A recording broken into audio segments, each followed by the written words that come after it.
love to be real. It must cost. It must hurt. It must empty us of self.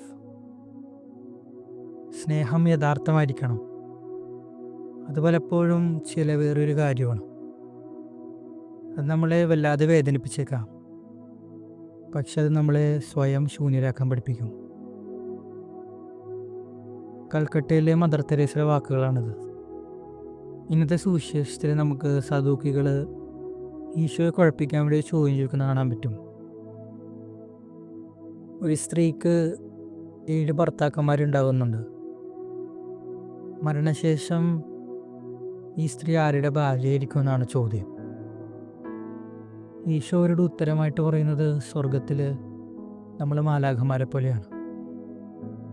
ഭൂമിയിൽ ഭാര്യ ഭർത്തൃബന്ധത്തെക്കാൾ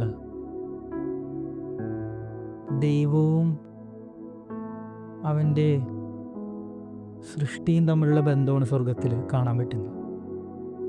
സൃഷ്ടാവും സൃഷ്ടിയും തമ്മിലുള്ള ബന്ധം. നമ്മൾ പലപ്പോഴും ഒരു സംഭവം നിർമ്മിച്ച് കഴിയുമ്പോൾ ആ ഒരു സൃഷ്ടിയെ കണ്ടിട്ട് നമ്മൾ സന്തോഷിക്കാറുണ്ട്.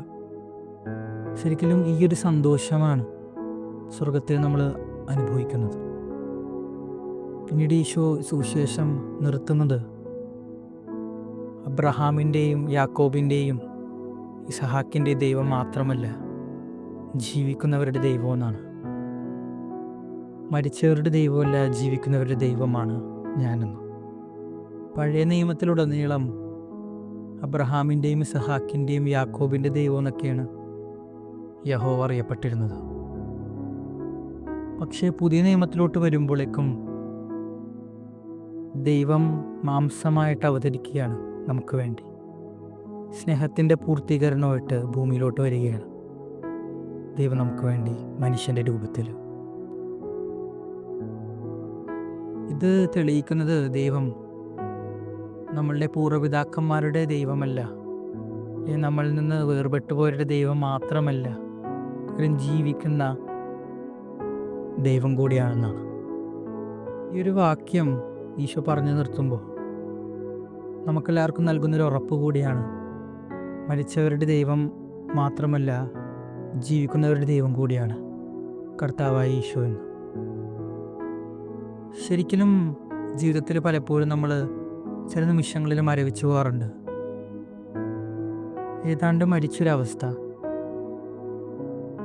ശരീരത്തിൽ ജീവൻ്റെ തുടുപ്പുണ്ടെങ്കിലും വല്ലാതൊരു മരവിപ്പ്. ഇങ്ങനെ തകർന്നു പോയ നിമിഷങ്ങളിൽ നമുക്ക് ഈ വാക്യം ഓർക്കാം. നമുക്ക് ഈ കൃപയ്ക്കായിട്ട് പ്രാർത്ഥിക്കാം. ജീവിക്കുന്നവരുടെ ദൈവമായ ഈശോയുടെ സ്നേഹത്തിൽ ജീവിക്കാനും സ്നേഹിക്കുവാനുള്ള കൃപയ്ക്കായിട്ട്. ആമേൻ.